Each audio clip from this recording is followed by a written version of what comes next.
Hello friends, मैं चंद्रा और आपका स्वागत है आपके अपने चैनल सर्विस नाउ केटी पर। जैसा कि आप देख पा रहे होंगे, सर्विस नाउ जावा स्क्रिप्ट का पार्ट 2 हम आज कंटिन्यू करेंगे।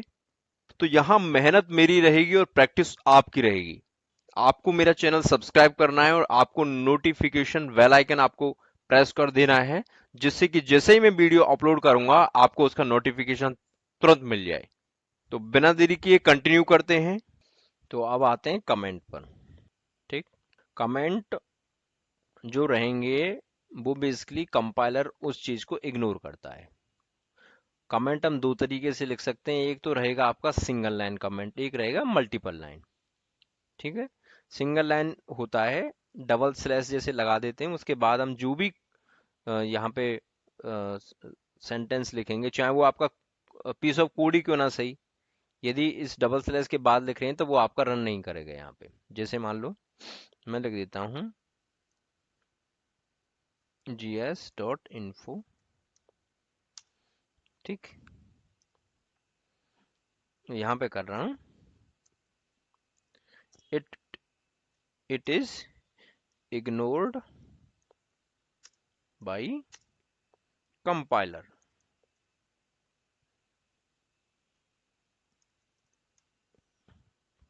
ठीक है, अब यदि इसको मैं यहाँ पे कॉपी करके कोड को रन कराता हूँ, कोई आउटपुट नहीं देगा, ब्लैंक आएगा बिल्कुल। देखो जैसा कि आप देख पा रहे हैं। ठीक है, डबल स्लैश के बाद में यदि कोई मैं पीस ऑफ कोड लिख रहा हूँ, चाहे कोई भी वर्ड लिख रहा हूँ, तो वो आपका एग्जीक्यूट नहीं करेगा, वो कंपाइलर द्वारा इग्नोर किया जाएगा। ठीक,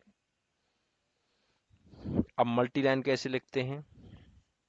अब देखो सिंगल लाइन तो जैसे मैंने दिखाया था आपको। अब यदि इसको आगे आगे लाइन पे जैसे मैं जाता हूं तो आपका, जैसे मैंने वेर ले लिया यहाँ पे, sorry,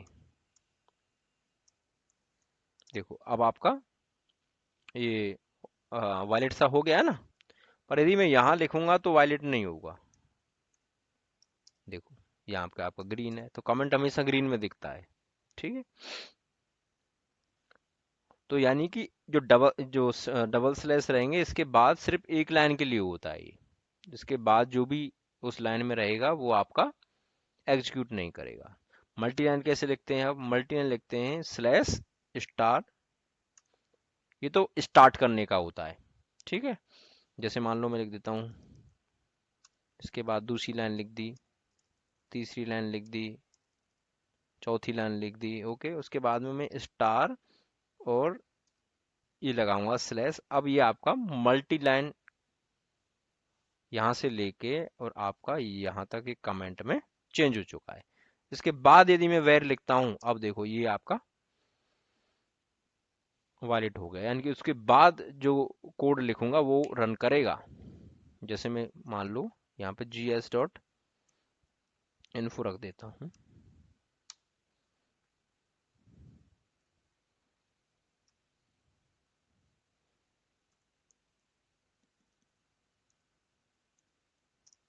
it code will be execute, ये तो एग्जीक्यूट होगा आपका। पर यदि मैं यहाँ से और यहाँ के बीच में यदि सेम कोड भी कॉपी कर लेता हूँ, जैसे मान लो यहाँ पे कर लिया मैंने, ये हटा दिया फॉर एग्जाम्पल। ठीक है, तो it code will not be execute, जैसे तो ये नहीं करेगा, यहाँ से ये करेगा। अब जैसे मैं इसको कॉपी कर लेता हूँ, तो ये तो सिंगल लाइन कमेंट है, ये तो इस पे से एग्जीक्यूट नहीं करेगा। ये मल्टी लाइन है तो यहाँ से यहाँ तक आपका नहीं करेगा, पर ये वाला कोड रन करेगा, एग्जीक्यूट करेगा। देखो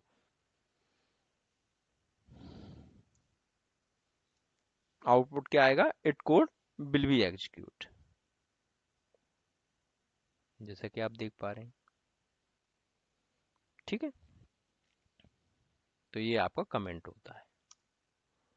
अब ये हम इसको बेसिकली जैसे प्रोग्रामर होते हैं ना, तो कोड को समझने के लिए कमेंट यूज करते हैं ज़्यादातर, कि जिससे कि कोई दूसरा प्रोग्रामर भी आए, मैं छोड़ जाऊं, दूसरा प्रोग्रामर आए तो उससे उसे कोड को समझने में आसानी रहे। ठीक है, जैसे मैं यहाँ पे कर देता हूँ वेर ए इक्वल टू 10। ठीक है, अब यहाँ मैं सिंगल लाइन कमेंट रख देता हूँ कि डिक्लेयर ए वेरिएबल। दूसरा लिख दिया मैंने,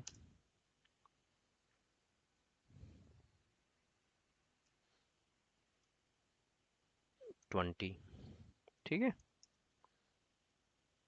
मैंने लिख दिया डिक्लेयर वेरिएबल बी।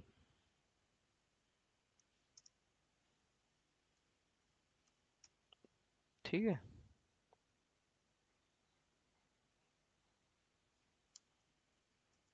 वेरिएबल ए। ठीक, अब मैंने एक और वेरिएबल ले लिया सी, जिसको कर दिया कि ये क्या रहेगा, ये दोनों का जोड़ रहेगा। यानी कि सी क्या है, सी है ए और प्लस बी का जोड़, एडिशन। ठीक है, अब यहाँ पे लिख देता हूँ एडिंग बोथ। ठीक, इसके अलावा जैसे मैं अब यहाँ पे क्या कर रहा हूँ, मैं सी को यहाँ पे आउटपुट में दिखाना चाहता हूँ कि आखिर सी का जो रिजल्ट है क्या आना चाहिए। अब देखो, अकॉर्डिंग टू मैथ यदि देखें तो 30 आना चाहिए। ए का वैल्यू है 10 और बी का वैल्यू है 20। अब देखो यहाँ में,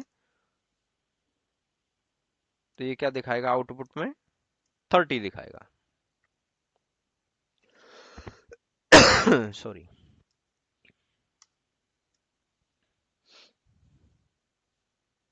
ठीक है, 30। अब यहाँ जैसे कि मैंने अभी थोड़ी देर पहले बताया था, यहाँ मैं ये भी लिख सकता हूँ स्ट्रिंग भी, कि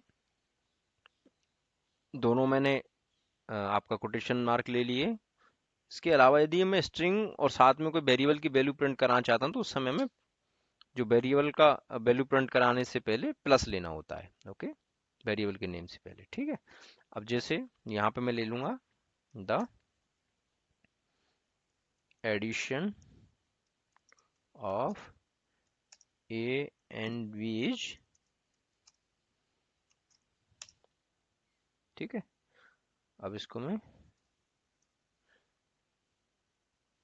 एग्जीक्यूट करता हूँ। हमेशा ये देखा करो कि कोड लिखते टाइम ये देखा करो कि इसका आउटपुट क्या आएगा, जिससे कि आपको आपके दिमाग में रन करने लगेगा कोड, आपको पता लग जाएगा कि इसका रिजल्ट क्या आने वाला है। तो इसका रिजल्ट आएगा the addition of A and B is 30। यहाँ 30 दिखाएगा, देखो कैसे दिखा रहा है ना, the addition of A and B is 30। ठीक, तो ये है आपका, ये बेसिकली जो प्लस होता है ना, ये ऑपरेटर है, इनको हम ऑपरेटर बोलते हैं। ऑपरेटर यहाँ कई प्रकार के होते हैं आपका, जैसे असाइनमेंट ऑपरेटर हो गया, अर्थमेटिक ऑपरेटर हो गया, लॉजिकल ऑपरेटर हो गया, और भी बहुत सारे हैं। जैसे जैसे आगे हम बढ़ते चलेंगे, अभी मैं आपको कंफ्यूज नहीं करना चाहता हूँ कि कौन कौन से ऑपरेटर होते हैं, क्या होता है। ज़्यादा इस क्लास में मैं कोड और उसके आउटपुट के बारे में बात करूंगा। जो भी आपका थ्योरी रहेगा, थ्योरी बेसिकली आप कहीं से भी पढ़ सकते हैं। ओके, इससे अगला जैसे मैं पार्ट बताऊं तो वो है आपका अर्थमेटिक ऑपरेटर। है कि जो आप मैथ में यूज करते हैं, यानी कि घटाना, जोड़ना, डिवाइड करना, मल्टीप्लिकेशन करना, मॉड्यूल, तो ये आपके क्या होते हैं, अर्थमेटिक ऑपरेटर होते हैं। कौन कौन से, plus, minus, sorry, minus, multiplication. यहाँ पे मल्टीप्लिकेशन का जो साइन होता है जावास्क्रिप्ट के अंदर, वो बेसिकली स्टार होता है, एस्ट्रिक बोल सकते हैं आप इसको। डिवीजन का क्या होता है, स्लैश। परसेंटेज का साइन होता है ना, वो मॉड्यूल का होता है बेसिकली।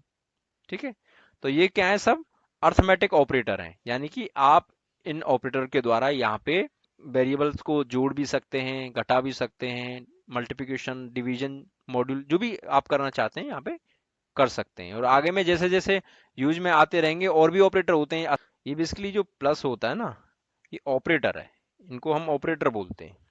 ऑपरेटर यहाँ कई प्रकार के होते हैं आपका, जैसे असाइनमेंट ऑपरेटर हो गया, अर्थमेटिक ऑपरेटर हो गया, लॉजिकल ऑपरेटर हो गया, और भी बहुत सारे हैं। जैसे जैसे आगे हम बढ़ते चलेंगे, अभी मैं आपको कंफ्यूज नहीं करना चाहता हूँ कि असाइनमेंट ऑपरेटर होता है। जैसे कि असाइनमेंट ऑपरेटर ऑलरेडी आप जानते हैं कि जब मैंने कोई वेरिएबल डिक्लेयर किया, जैसे मान लो ए वेरिएबल डिक्लेयर किया जिसकी वैल्यू रखा मैंने 10, तो सिर्फ एक बार इक्वल होता है ना यहाँ पे, तो एक बार इक्वल को हम यूज करते हैं किसी वेरिएबल की वैल्यू को असाइन करने के लिए, तो इसको आप असाइनमेंट ऑपरेटर बोल सकते हैं।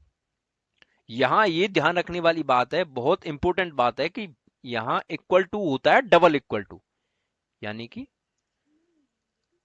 सॉरी, इसको बोलते हैं इक्वल टू जावास्क्रिप्ट के अंदर। तो गाइज आपकी क्लियरिटी के लिए मैंने यहाँ पे कुछ लाइंस का कोड लिखा है। तो पहली लाइन में हम 10 प्लस 40 को डायरेक्टली ऐड कर रहे हैं और उसका आउटपुट में शो करा रहे हैं, यानी कि दो इंटीजर्स को डायरेक्टली हम ऐड कर रहे हैं। ठीक।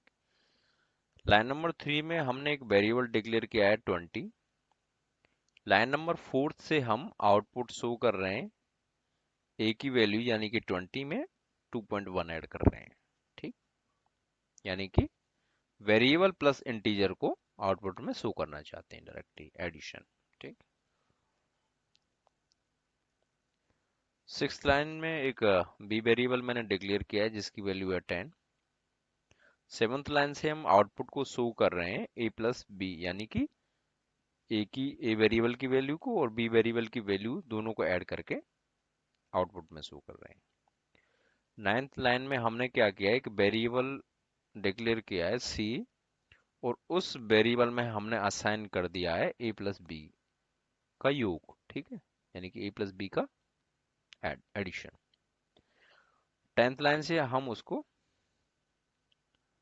आउटपुट में शो कर रहे हैं सी वेरिएबल की वैल्यू की, यानी कि ए प्लस बी की वैल्यू को यहाँ पे हम सी वेरिएबल के द्वारा आउटपुट में शो कर रहे हैं। अब इसको एक बार कॉपी करके बैकग्राउंड स्क्रिप्ट में रन करा के देखते हैं।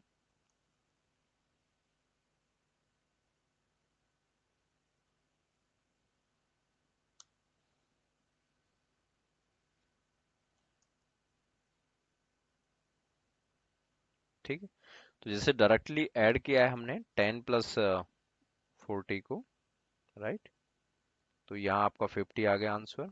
और 20 में हमने, यानी कि वेरिएबल वैल्यू कितनी है, 20 में हमने 2.1 को ऐड किया, कितना आ गया, 22.1।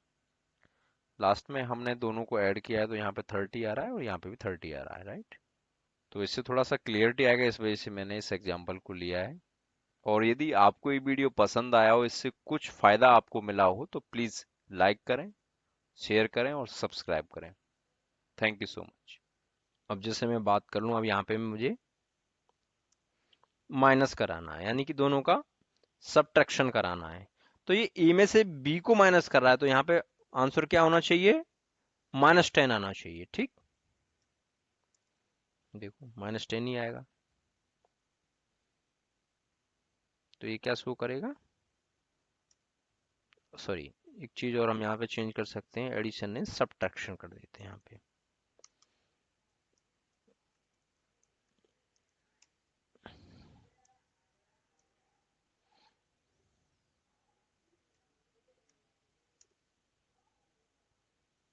तो देखो ये -10 दिखा रहा है आपका, राइट।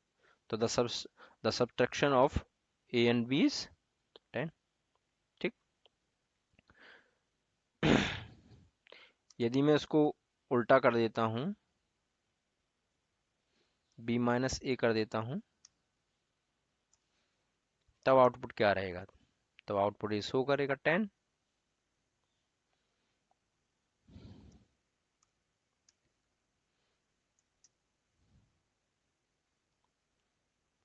ठीक है ना।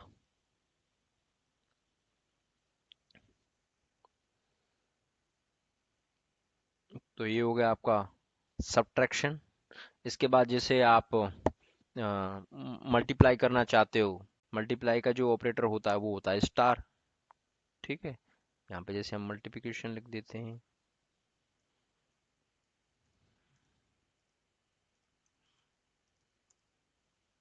तो यहाँ हम आपका मल्टीप्लिकेशन लिख देते हैं, राइट। तो अब ये क्या शो करेगा यहाँ पे, 200, राइट।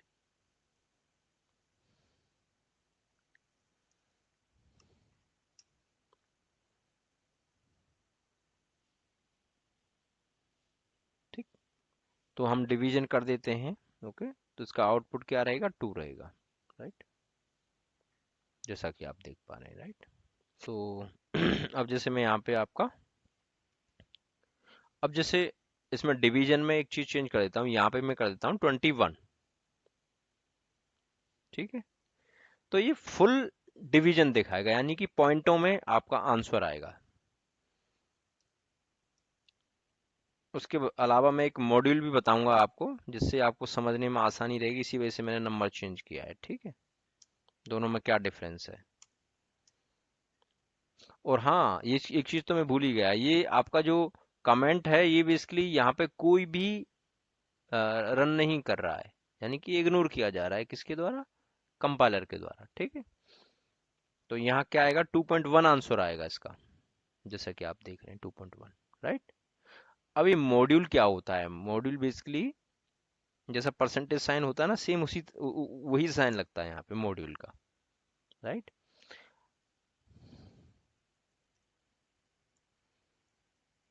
ठीक है, अब मॉड्यूल क्या काम करता है कि, यानी कि जो डिवीजन हम कर रहे हैं उसमें आपका जैसे बोलते हैं ना कि भाग कितने बार गया है और क्या शेष बचा है, ओके। तो बेसिकली एक शेष दिखाता है यहाँ पे। तो ये नहीं दिखाएगा कि भाग कितने बार गया, ये सिर्फ दिखाएगा शेष कितना बचा है, ठीक है।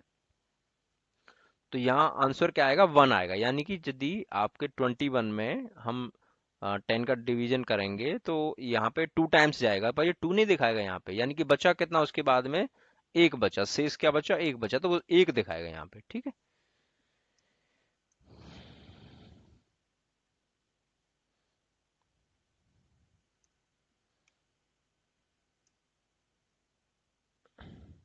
जैसा कि आप देख पा रहे हैं, राइट, 1 शो कर रहा है।